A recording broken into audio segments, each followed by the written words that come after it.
Moonlight coming through the lead glass panes of an upstairs window left shadows on the wall behind George and Ruth Payne's bed.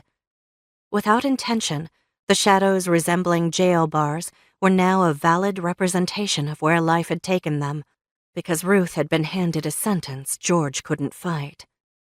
Ruth was dying. She had reached the end of available cancer treatments 2 months ago.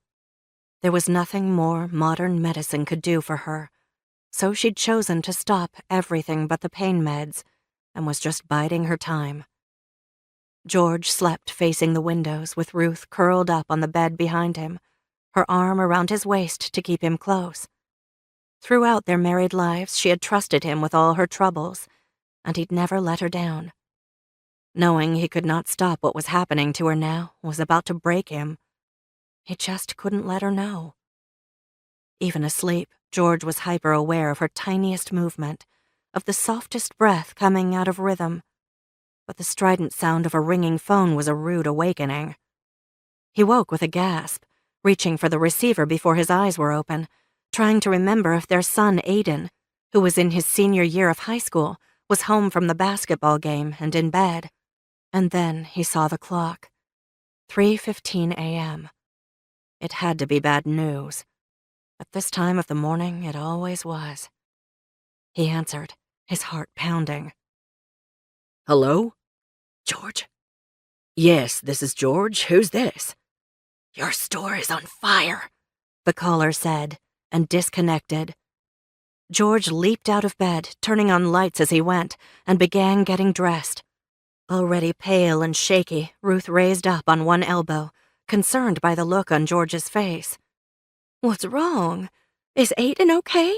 She asked. They said the store is on fire, he said, and stepped into his loafers, then ran to the dresser for his wallet and keys.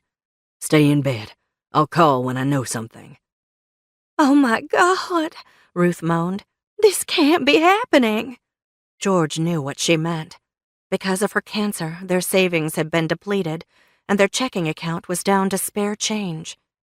They'd been living from one month to the next, solely on the income from their auto supply store.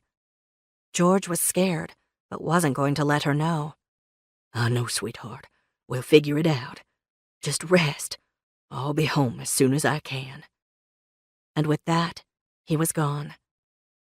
Down the hall, 18-year-old Aidan had also been awakened by the phone, but when he heard his dad running down the stairs, then driving away from the house, he got up to go check on his mom. Ruth heard her son's footsteps and turned on the light as Aidan knocked on the door. Come in, she said, and as always put on a brave face for him as he entered. He had his father's black hair and brown eyes, but he was tall like her father, Preston.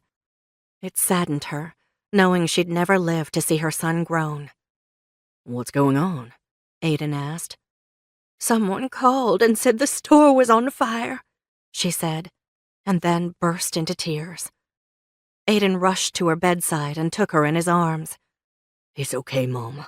It's going to be okay, Aidan said, knowing full well nothing was ever going to be okay again.